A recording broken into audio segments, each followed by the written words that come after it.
चलते हैं दोस्तों आज के इस वीडियो में। एक बार सभी साथी है वीडियो को लाइक और अपने मित्रों के पास शेयर जरूर कर दें। पहला क्वेश्चन आपकी स्क्रीन पे है, कोलकाता विश्वविद्यालय ने कब प्रथम मनोविज्ञान विभाग प्रारंभ किया था? जो कोलकाता विश्वविद्यालय है उसने प्रथम बार मनोविज्ञान विभाग है इसका प्रारंभ कब किया था दोस्तों? 1938 में, 1915 में, 1916 में, 1920 में। कब किया था दोस्तों? 1916 में। इंपॉर्टेंट क्वेश्चन है। 1916 के अंदर कलकत्ता विश्वविद्यालय ने सर्वप्रथम मनोविज्ञान विभाग का प्रारंभ किया था। नेक्स्ट क्वेश्चन में चलते हैं। मानसिक आरोग्य विज्ञान का एक विज्ञान है जो मानवीय संबंध से संबंध है। ये किसने कहा था दोस्तों? फ्राइड ने, स्किनर ने, क्रो ने या वॉटसन ने? तो ये किसने कहा था दोस्तों? क्रो ने। ये भी इंपॉर्टेंट क्वेश्चन है और बहुत बार एग्जामों में पूछा जा चुका है दोस्तों। नेक्स्ट क्वेश्चन में चलते हैं। निम्नलिखित में से सिगमंड फ्राइड की अवधारणा है, इनमें से सिगमंड फ्राइड की अवधारणा कौन सी है? इड, ईगो, सुपर ईगो, उपरोक्त सभी। तो दोस्तों सिगमंड फ्राइड की ही ये तीनों अवधारणाएं हैं, इड, ईगो और सुपर ईगो। डी ऑप्शन आपका सही रहेगा यहाँ पे, उपरोक्त सभी। नेक्स्ट क्वेश्चन में चलते हैं। मनोभौतिकी विधि में किनके मध्य के संबंधों का अध्ययन किया जाता है? जो मनोभौतिकी विधि है उसके अंदर किनके जो मध्य संबंध हैं उनका अध्ययन है वो किया जाता है। उद्दीपन अनुक्रिया, अनुक्रिया उद्दीपन, क्रिया प्रतिक्रिया, उपरोक्त सभी। तो सही आंसर रहेगा उद्दीपन अनुक्रिया के मध्य का संबंधों का। उद्दीपन अनुक्रिया के मध्य का जो संबंध है उनका अध्ययन किया जाता है मनोभौतिकी विधि में। नेक्स्ट क्वेश्चन में चलते हैं। अंतर्दृष्टि अधिगम में समस्या की किस स्थिति पर ध्यान दिया जाता है? जो अंतर्दृष्टि अधिगम है उसके अंदर समस्या की किस स्थिति पर ध्यान दिया जाता है? संपूर्ण स्थिति पर। इंपॉर्टेंट क्वेश्चन है एग्जाम की दृष्टि से दोस्तों। और अंतर्दृष्टि अधिगम में समस्या की संपूर्ण स्थिति पर ध्यान दिया जाता है। नेक्स्ट क्वेश्चन में चलते हैं। नेक्स्ट है, निम्नलिखित में से स्टैनली हॉल द्वारा प्रतिपादित सिद्धांत है। स्टैनली हॉल ने इनमें से कौन सा सिद्धांत दिया था दोस्तों? सप्रयोजन व्यवहारवाद का सिद्धांत, पुनर्बलन का सिद्धांत, पुनरावृत्ति का सिद्धांत, द्वितात्विक सिद्धांत। तो सही आंसर ऑप्शन सी रहेगा, पुनरावृत्ति का सिद्धांत। पुनरावृत्ति का जो सिद्धांत है वो किसने दिया था? स्टैनली हॉल ने दिया था। इंपॉर्टेंट क्वेश्चन है। नेक्स्ट क्वेश्चन में चलते हैं मित्रों। नेक्स्ट है, निम्नलिखित में से स्पीयरमैन द्वारा प्रतिपादित सिद्धांत है। इनमें से स्पीयरमैन के द्वारा प्रतिपादित सिद्धांत कौन सा है? सामान्य एवं विशिष्टता का सिद्धांत स्पीयरमैन ने दिया था दोस्तों। ऑप्शन डी आपका यहाँ पे सही रहेगा। नेक्स्ट क्वेश्चन में चलते हैं। स्वह प्रेरणा द्वारा अधिगम कैसा होता है? स्वह प्रेरणा द्वारा अधिगम कैसा होता है? कम प्रभावशाली, बहुत प्रभावशाली, सामान्य, उपरोक्त में से कोई नहीं। स्वह प्रेरणा से जो अधिगम होता है वो क्या होता है दोस्तों? बहुत प्रभावशाली होता है। बी ऑप्शन सही रहेगा। नेक्स्ट क्वेश्चन में चलते हैं। पेस्टोलॉजी के 3H के संपर्ते में H का अर्थ क्या होता है? हेड, हार्ट, हैंड या उपरोक्त सभी? 3H से 3 अर्थ निकलते हैं। 3 आपको यहाँ पे लिखा गया है 3H। तो H कितने? 3। एक से होता है हेड, एक से होता है हार्ट, एक से होता है hand. Head, heart and hand, 3H से ये अर्थ होता है। डी ऑप्शन आपका यहाँ पे सही रहेगा दोस्तों। नेक्स्ट क्वेश्चन में चलते हैं। तत्परता तथा कार्य सीखने की गति में निम्नलिखित में से कौन सा संबंध होता है? तत्परता और कार्य सीखने की गति। तत्परता और कार्य सीखने की गति में क्या संबंध होता है? कार्य सीखने की गति तत्परता के समानुपाती होती है। डी ऑप्शन आपका क्या रहेगा यहाँ पे सही रहेगा दोस्तों। नेक्स्ट क्वेश्चन में चलते हैं।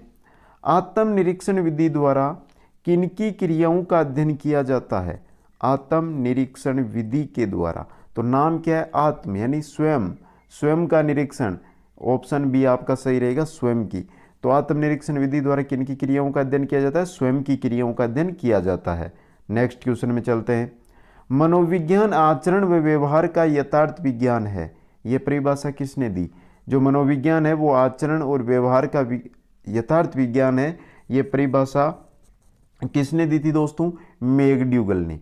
ऑप्शन ए आपका यहाँ पे सही रहेगा। नेक्स्ट क्वेश्चन में चलते हैं। मनोविज्ञान को आत्मा का विज्ञान किसने कहा था? मनोविज्ञान को आत्मा का विज्ञान, ये ऐसे क्वेश्चन है दोस्तों जो एग्जामों में रिपीट होते हैं और वहाँ पर हम क्या कर देते हैं, ऐसे वो सिंपल क्वेश्चन समझ के पढ़ते नहीं है और वहाँ पर क्या करके आते हैं, गलती। तो ध्यान से देख लें, मनोविज्ञान को आत्मा का विज्ञान किसने कहा था? रेवनी, प्लेटो, वुंट, स्किनर। प्लेटो ने। ऑप्शन बी वह आपका सही रहेगा। नेक्स्ट क्वेश्चन में चलते हैं। शिक्षा मनोविज्ञान अध्यापकों की तैयारी की आधारशिला है, किसने कहा? स्किनर ने, रायबर्ट ने, जेम्स डेवर ने या वाटसन ने? तो दोस्तों शिक्षा मनोविज्ञान अध्यापकों की तैयारी की आधारशिला है, ऐसा स्किनर ने कहा था दोस्तों। ऑप्शन ए आपका यहाँ पे सही रहेगा। नेक्स्ट क्वेश्चन में चलते हैं। शिक्षा मनोविज्ञान में जिन बालकों के व्यवहार का अध्ययन किया जाता है, किनका? मंदबुद्धि, पिछड़े हुए, समस्यात्मक, उपरोक्त सभी। तो शिक्षा मनोविज्ञान में तो सभी प्रकार के बालकों का अध्ययन किया जाता है। द ऑप्शन आपका यहाँ पे सही रहेगा। नेक्स्ट क्वेश्चन में चलते हैं। शिक्षा शब्द संस्कृत के किस धातु से बना है? वह है, जो शिक्षा शब्द है वो संस्कृत के किस धातु से बना हुआ है दोस्तों? सिक्स धातु से। शिक्षा शब्द है वो संस्कृत के सिक्स धातु से बना हुआ है। स ऑप्शन आपका सही रहेगा। नेक्स्ट क्वेश्चन में चलते हैं। शिक्षा का क्षेत्र है संकुचित, व्यापक, विस्तृत या वृहद? शिक्षा का क्षेत्र कैसा होता है दोस्तों? शिक्षा का जो क्षेत्र होता है वो व्यापक होता है। याद रखना, शिक्षा का क्षेत्र कैसा होता है? व्यापक होता है। ब ऑप्शन आपका यहाँ पे सही रहेगा। नेक्स्ट क्वेश्चन में चलते हैं। शिक्षा मनोविज्ञान किसी निश्चित स्थान पर प्रदान की जाती है, यह कथन शिक्षा के किस अर्थ में प्रयुक्त हुआ है? शिक्षा मनोविज्ञान है वो किसी निश्चित स्थान पर प्रदान की जाती है, तो ये जो कथन है वो शिक्षा के किस अर्थ में प्रयुक्त हुआ है दोस्तों? ये शिक्षा के संकुचित अर्थ में प्रयुक्त हुआ है। ऑप्शन ए आपका क्या रहेगा यहाँ पे सही रहेगा। नेक्स्ट क्वेश्चन में चलते हैं। आधुनिक शिक्षा मनोविज्ञान का विकास जिस स्थिति में हुआ, किस स्थिति में हुआ दोस्तों? 17वीं शताब्दी, 18वीं, 19वीं या 20वीं शताब्दी? तो बात किसकी हो रही है? आधुनिक शिक्षा मनोविज्ञान की। तो आधुनिक शिक्षा मनोविज्ञान 20वीं शताब्दी। द ऑप्शन आपका सही रहेगा। नेक्स्ट क्वेश्चन में चलते हैं। शिक्षा का वास्तविक उद्देश्य क्या है? शिक्षा का वास्तविक उद्देश्य क्या होता है दोस्तों? शिक्षा का वास्तविक उद्देश्य होता है ज्ञान प्राप्त करना। ए ऑप्शन आपका यहाँ पे सही रहेगा। नेक्स्ट क्वेश्चन में चलते हैं। एडुकेयर तथा एडुसियर शब्द है, एडुकेयर तथा एडुसियर जो शब्द है वो कैसे शब्द है दोस्तों? किस भाषा के शब्द हैं? लैटिन भाषा के। ए ऑप्शन आपका यहाँ पे सही रहेगा। नेक्स्ट क्वेश्चन में चलते हैं। शताब्दियों पूर्व मनोविज्ञान के शास्त्र की जो मनोविज्ञान है वो किस शास्त्र की शाखा थी? शताब्दियों पूर्व दर्शन शास्त्र की। ऑप्शन है आपका यहाँ पे सही रहेगा। नेक्स्ट क्वेश्चन में चलते हैं। ईसा की 16वीं सदी में मनोविज्ञान को क्या माना जाता था? जो ईसा की 16वीं सदी है उसमें मनोविज्ञान को क्या माना जाता था? बात किसकी हो रही है? 16वीं सदी की। तो 16वीं सदी के अंदर मनोविज्ञान को आत्मा का विज्ञान माना जाता था दोस्तों। नेक्स्ट क्वेश्चन में चलते हैं। मनोविज्ञान को चेतना का विज्ञान कहा, मनोविज्ञान को चेतना का विज्ञान किसने कहा था दोस्तों? किसने? विलियम वुंट ने। ऑप्शन ए आपका यहाँ पे सही रहेगा। नेक्स्ट क्वेश्चन में चलते हैं। मनोविज्ञान के सिद्धांत पुस्तक का प्रकाशन किया, मनोविज्ञान के सिद्धांत पुस्तक है उसका प्रकाशन किसने किया था दोस्तों? विलियम जेम्स ने। मनोविज्ञान के सिद्धांत नामक पुस्तक है उसका प्रकाशन विलियम जेम्स ने किया था। नेक्स्ट क्वेश्चन में चलते हैं। गेस्टाल्ट स्कूल की स्थापना किसने की? गेस्टाल्ट स्कूल की जो स्थापना है वो मैक्स और वर्दीमर ने की थी। गेस्टाल्ट स्कूल की स्थापना मैक्स व वर्दीमर ने। नेक्स्ट क्वेश्चन में चलते हैं। मनोविज्ञान के कितने लक्ष्य होते हैं? तो ये इंपॉर्टेंट क्वेश्चन है, बहुत एग्जामों में आ चुका है। मनोविज्ञान के कितने लक्ष्य होते हैं? 3 लक्ष्य मनोविज्ञान के होते हैं दोस्तों। नेक्स्ट क्वेश्चन में चलते हैं। व्यवहारवाद के जनक कहा जाता है, व्यवहारवाद के जनक किसको कहा जाता है? वाटसन को। व्यवहारवाद के जनक वाटसन। इंपॉर्टेंट क्वेश्चन है दोस्तों ये भी। नेक्स्ट क्वेश्चन में चलते हैं। मनोविज्ञान मानव व्यवहार का विज्ञान है, किसने कहा? मनोविज्ञान है जो मानव व्यवहार का विज्ञान है, ऐसा कोल सैनिक ने कहा था। ए ऑप्शन आपका सही रहेगा। नेक्स्ट क्वेश्चन में चलते हैं।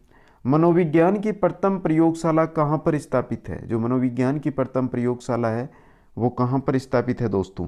जर्मनी के अंदर। कहाँ में? जर्मनी में।